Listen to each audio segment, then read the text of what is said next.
Andrew Plitt here with andrewplitt.com. In this video, we're continuing to look at silk rilling, and more specifically in this video, we're going to be looking at silk pulling. During one of the earlier videos in this series, I discussed how there was a difference between silk pulling and silk rilling, and I said I would get more into that later on. Well, this is the video where I'm actually going to discuss silk pulling and tell you the difference between this and silk rilling and how they depend on each other in Tai Chi practice. This video is going to be a little bit different from previous videos in that in this video, I'm going to be using excerpts from different classical Tai Chi writings, and I'm going to use those to kind of build the discussion around silk pulling. Now, the excerpts that I'm going to be using are basically paraphrases from this book that you're seeing on the screen now. This book is a great resource, especially if you practice Yang style Tai Chi. But a nice thing about this book is that it not only gives you detailed instructions for the form itself, but it also has some of the Tai Chi classical writings in the back of the book, and it has Yang Chung Fu's 10 Principles of Tai Chi toward the front of the book. So it's a great resource for referencing those writings. If you're interested in getting a copy of this book to add to your collection of Tai Chi reference material, there is a link down in this video's description where you can order this book. So the first place we're going to start with this discussion of silk pulling is with Yang Chung Fu's 10 Principles of Tai Chi. Now, these 10 principles are not all the principles of Tai Chi, they're just 10 of them. There's over 20 different principles of Tai Chi, and this is kind of Yang Chung Fu's summary of some of the most important points of those principles. And the principle that refers specifically to silk pulling in Tai Chi practice is principle number 9.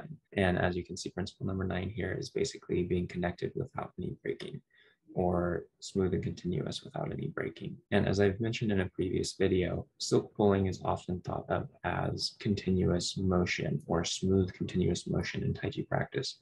And that's something that Yang style holds on to a lot in their practice. And that is an aspect of silk pulling, but that's not the core of what silk pulling is. It's not like the deeper understanding of what silk pulling is. So let's look at what Yang Chung Fu said and see kind of how this led to the idea of it being smooth continuous motion in form practice, and see what we can get from it as far as what silk pulling is. So he starts off talking about how Tai Chi uses mind intent and not muscular force. That's something we've discussed in previous videos, so I'm not going to spend a lot of time on that here. And then he goes on to say, from start to finish, it is continuous without ceasing. And this is really where that idea of from the time you start the form to the time you stop the form, there's no pauses, there's no stops. It's a continuous, smooth cadence all the way through the form. And that's something you see expressed really easily in Yang style Tai Chi, and something you see in other styles like Wu style and Sun style.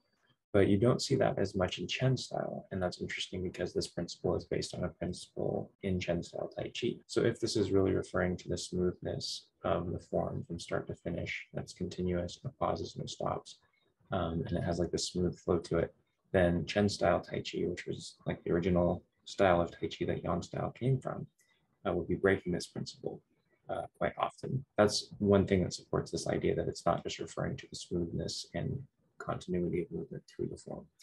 Let's see what else he has to say. It is a complete cycle that returns to the beginning and cycles without stop. Then he goes on to quote some original teachings or sayings in Tai Chi, and that is, it flows smoothly without ceasing like a long river, and move energy or jin as the pulling silk from a cocoon.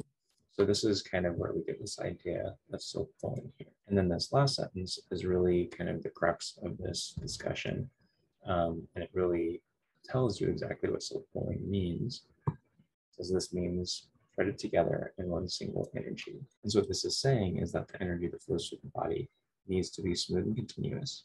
There should not be any kinks or breaks or any hangups in it. And it should be so smoothly continuous throughout the body that it's as if it's one thing. So as you can see, this is similar in some ways to what we talked about with silk reeling, in that it is a connection of the entire body all together. It is a requirement that there's harmony in the motion of the body. And that is something that's there in silk reeling. But this is not the same as silk reeling, and of course we'll get to that just a little bit later. Now we're going to look at an excerpt from the Song of 13 Postures. If you're not familiar with the 13 postures, they're basically 13 movement principles or basics of Tai Chi training. And in the future, I'll do videos on those specifically. Suffice it to say for now, it's just very foundational principles of Tai Chi. And in this excerpt, it starts by talking about silk reeling. It says, you must attend to the turning transformations of empty and full. And this is that inward rotation, outward rotation that's happening, that emptying, drawing in, that filling, expanding out that's going on all throughout the body as you're doing silk reeling. So that's that coiling motion of empty, full. That's what it's referring to here. So here it's talking about silk reeling, and then it goes on to say, the energy or qi must move through your body without even a minute hindrance. So that's talking about silk pulling. So the silk pulling is that continuity through the body where everything is moving as one, and this idea that it needs to be smooth and continuous throughout the whole body without even a minute hindrance. So there shouldn't be any spots where it gets hung up, and this goes back to what we talked about in a previous series of Tai Chi Basics, talking about relaxation and Tai Chi, and how it's through that relaxation that you're able to get rid of those places where the energy gets hung up, or where your body structure is such that your practice partner or opponent can use those areas of your body where you're not completely relaxed into what you're doing against you to control your center and control your frame. So in just these two lines here, we can see that there is a difference between silk reeling and silk pulling. And you notice here, it doesn't actually say silk reeling, it doesn't actually say silk pulling, but those are the principles implied in these statements. And you can see very clearly that they're connected, but they're also separate. Now we're going to look at an excerpt from the elucidation of the 13 postures. This is another classical writing in Tai Chi literature, and it's basically reiterating what's already been said in the other excerpts, saying, move the energy or the qi as if moving it through a 9-bend pearl, reaching every part without any hitch. So this is that smooth and continuous, reaching every part of the body without any hindrance, no hangups. And this idea of the 9-bend pearl is basically, you could say, this concept of like moving the energy or the qi through like a maze and doing it smoothly and continuously without any hindrances as it's going through that maze. So it's being able to navigate that maze of the body with this energy going through, and to do so in such a way where there's no hangups in that complexity of motion. And then again, it references pulling silk, mobilizing energy or jin as if pulling silk. And then our last excerpt that we're going to look at is from the Tai Chi Classic, and it says, when moving, all parts of the body should be light and agile, and more importantly, must be threaded together. So this goes back to that smooth and continuous, all parts connected, and this should say, do not allow any protrusions or haltings. I will come back to that in just a moment. And then joint by joint, the entire body is again threaded together. So that's smooth and continuous all throughout. Do not allow the slightest interruption. So all of these things, even this doesn't actually say silk pulling, but it refers to those same concepts as those that are related to silk pulling, and this really defines silk pulling quite well. So silk pulling is really the continuity of the energy movement through the body. And when I say energy movement through the body, whether you believe in qi or not, basically that is the body structure, the way that you align things in your body that allows you to either withstand force from an opponent, withstand external forces, channel them through the ground, through your structure like we've talked about in previous videos, and maintain your structure, maintain your root, maintain your center, and move with silk reeling energy, all as a cohesive structure, everything working together. That continuity, that continuous structure and function of everything through the body using Taiji principles, that's the silk pulling. The silk reeling is based on that continuity of structure, and it is applying the spiral force like we've talked about in previous videos. So if we come back to this excerpt from the Song of the 13 Postures, we can see why these two lines make sense together, with this being referring to the silk reeling, and this down here referring to the silk, because the two need each other. And if you don't have the one, then you don't have the other. And so this is one of those things where by training silk reeling, you can improve your silk pulling. And by being aware of the silk pulling and striving for integrating that silk pulling concept into your Tai Chi practice, then you can actually better develop your silk reeling. Because if you don't have the continuity through the body that the silk pulling is there to do, that even and smooth throughout connection through all parts of the body, then your silk reeling isn't going to be connected. And even if you have spiral motion maybe in your arm, if it's not connected to your center, it's missing like a really key component of silk reeling. And if your center is not connected to your legs down to your root into the ground, you're missing a major part of silk reeling. So you need the silk pulling to allow you to do silk reeling. And when you practice silk reeling, because that continuity of structure needs to be there for you to practice silk reeling right and to do it well, as you practice and refine your silk reeling, you're also practicing and refining your silk pulling. And let's take this all the way back to the videos where we talk about relaxation and Tai Chi and why that's so important. Because We can also see that an aspect of the silk pulling is reaching every part without any hitch. It's this idea of being threaded together and not allowing the slightest interruption. And it's being threaded together without any protrusions or any hollows. So basically there's no extremes in this. There's no areas where it can get hung up. It has to be even and smooth throughout the body. So let's go back to what we talked about in the videos where we talked about song or relaxation and Tai Chi. We talked about how if this person has relaxation, he's not going to have like a tense area here that this person can use force to control his center through this tense area, right? And if this guy here, he is relaxed and has this song, the force that comes from this guy is going to be directed through his frame down into the ground, and it's going to miss his lower dantian. This guy is going to be able to retain his control over the center of gravity. Well, we had only talked about that from the perspective of relaxation.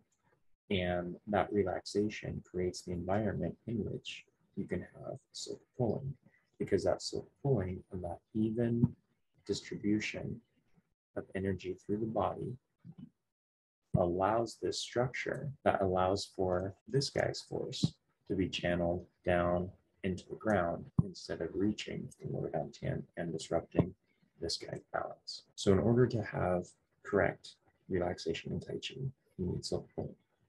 In order to have correct silk pulling, you need correct relaxation. In order to have silk reeling, you need silk pulling, and you need some that relaxation. So these three things go together, and in order to train your relaxation and to train your silk pulling, you need to practice silk reeling, because those exercises, the Chan Silk Gong, that you would do over and over, repetitive exercises, working on the relaxation, working on the body alignment, working on the spiral force, and that continuity through the body of the spiral force is going to teach you continuity of movement and structure through the body. That is going to allow you to have the silk pulling that gives you that even, smooth throughout distribution of force or energy. Then it's going to help you remove those areas of the body that might allow, so if you have a nice tense spot there, the more you practice your silk reeling exercises, the more that's going to diminish. And then you're going to start to lose those areas that are areas of hindrance or areas where the energy might get hung up. And when I say energy getting hung up, that can be either the energy you're producing or it can be the energy that you're receiving from the opponent, like in this picture, and you smooth out those edges. You round off that structure so that that energy goes through the ground instead of disrupting it. So we can think of these things as kind of foundational pillars of Tai Chi, if you will. They're typically not discussed in this way, but when you start to understand their relationship to each other, you can see how they're very closely connected. And it becomes really obvious why people tend to confuse silk reeling and silk pulling, and they talk about them interchangeably as if they're the same thing, because they are so closely connected. So, I mean, it may not be completely incorrect to do that, but there is a definite distinction between the two. And when we think about these three things, as I was saying before, when you're practicing your silk reeling, you are improving your relaxation and you're improving your silk pulling. When you're focusing on your relaxation and you're making sure that's present, it's going to improve your silk reeling and it's going to create the environment necessary for silk pulling. And as your silk pulling, that continuity throughout the body improves, it creates an environment in which relaxation becomes more easily accessible, and not just like limp relaxation, but like the structured Tai Chi relaxation. And it also creates the environment in which your silk reeling can be more correct, more present, and more applicable. So silk reeling and silk pulling are different. Silk pulling has more to do with the continuity of energy movement through the body, the continuity of frame and structure and how your body moves. The silk reeling has to do with the spiral motion and making sure that the whole body engages in a way that is most efficient for your motion. If you have any questions about these topics, please put them in the comments below. This video is probably going to be the last or one of the last videos that is focused just on theory like this. From now on in this series, the videos will include exercises that you can do at home to practice silk reeling. And now that you have the understanding of what you're doing in those exercises and why you're doing those exercises, I think they'll actually be useful for you. I didn't want to make those videos first and have you just simply follow along with motions that didn't necessarily mean anything before having like an understanding of why you would do those motions. So hopefully the videos coming out in the series after this one will be very useful to you in actually developing these skills that we've spent the last several videos talking about. And hopefully the previous videos have given you the understanding you need to get the most out of any exercises that we do in future videos. I really hope you enjoyed this video. I hope you got a lot out of it. If you did enjoy this video, please like this video, subscribe to my channel, and also consider becoming a supporting member of this channel to help ensure that more videos like this will be made available in the future. Again, if you have any questions, please leave them in the comments below. I appreciate all of you and your enthusiasm about Tai Chi. I wish you all the best in your training, and thank you so much for watching.